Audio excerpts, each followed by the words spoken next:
ng napakaraming komento ang ginawang content ni Ivana na Cleopatra na nagva-viral ngayon online. Ngunit kaysa makatanggap ng maraming papuri ay tila may ibang nakapuna ng mali.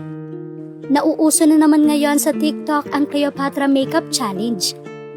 At syempre, hindi na naman nga magpapahuli ang mga content queens ng Pilipinas na may mga best entries. Nagmistulang puksaan tuloy ang pagalingan at pagandahan ng kanilang versions. Isa na rito ang makeup transformation content queen, ang TikTok star na si Leni Aicardo.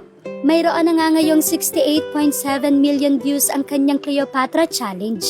May ibang mga sikat na personalidad na nga rin ang gumawa sa trend na ito, tulad na lamang ng aktres na si Bea Boras at ang anak ni Tony Fowler na si Tyronia. Hindi nga lang dito sa Pilipinas trending ang Cleopatra Challenge, ngunit maging sa iba't ibang bansa na rin. Kaya naman talagang hindi magpapahuli ang Pilipinas. At ngayon ay kumasa na rin sa trend na ito na Cleopatra Makeup Transformation ang controversial na kapamilya star at vlogger na si Ivana Alawi na in-upload niya sa kanyang social media platforms kahapon Martes, June 3. Ibinibida rito ang kanyang transition mula sa no makeup look patungong pagiging Egyptian queen, suot ang gold dress at gold accessories. Sa loob nga ng 16 hours, mayroon na itong 4.5 million views sa kanyang TikTok account. Umani naman ito ng 1.4 million reactions sa kanyang Facebook account at 147,000 reactions sa kanyang Instagram account. Talaga nga namang wala pang isang araw ay trending agad ang Cleopatra Challenge ni Ivana. Gayunpaman, ang ilang netizens nga ay may napansin sa look ni Ivana sa trend na ito. Katy Perry, is that you?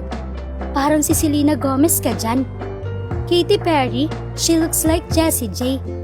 Samantala hanggang ngayon nga ay tahimik pa rin ang actress-vlogger na si Ivana sa kinasasangkutang mistress daw ni Bacolod City Mayor at Congressman-elect Albi Benitez.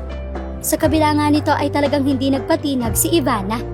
Reynang-reyna nga ang pag-aral ni Ivana bilang Cleopatra Challenge. Bentang-benta naman ito sa mga solid followers ni Ivana. Bagamat may mga bashers, marami pa ring hangang-hanga sa ganda ni Ivana. The Unbothered Cleopatra. So ganda. Perfect ate. Slay super Latina. When we say unbothered queen, this is what we mean.